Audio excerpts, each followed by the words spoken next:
আপনারা অনেকেই জানেন যে আমি শখ করে কিছু পশু পাখি ফেলে থাকি। তো এই পশু পাখিগুলোর ইদানিং কয়েকদিন কিছু সমস্যা হচ্ছে। যেমন এই যে হাবশি মুরগিটাকে দেখতে পাচ্ছেন, এই হাবশি মুরগিটা কিছু দেশি মুরগির বাচ্চা আনছি, এই বাচ্চাগুলোকে থাকতে দিচ্ছে না এবং এরা যে রাতে কোথায় থাকতেছে এইটাও আমি সঠিক জানি না। কিন্তু সকালে ঠিকই বাচ্চাগুলো বেরোয় আসতেছে। তো এই বাচ্চাগুলোকে এখন খুঁজতে হবে যে এরা কোথায় থাকতেছে।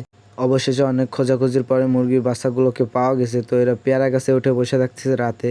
যেহেতু এখন বৃষ্টি বাদলের দিন, এই কারণে বৃষ্টিতে ভিজলে এদের ঠান্ডা লেগে যেতে পারে এবং অনেক রোগ ব্যাধিও হতে পারে। এদেরকে কিন্তু এইখানে রাখা মোটেও সেফ হচ্ছে না। এদের জন্য নতুন একটা শেড তৈরি করতে হবে খুব তাড়াতাড়ি। এবং এই যে ছাগলটাকে দেখতে পাচ্ছেন, এই ছাগলটার বলাই যে একটু ভাগ্য খারাপ, কারণ এই ছাগলটা এবার দুটো খাসির বাচ্চা হয়েছিল কিন্তু মারা গেছে পানিতে পড়ে।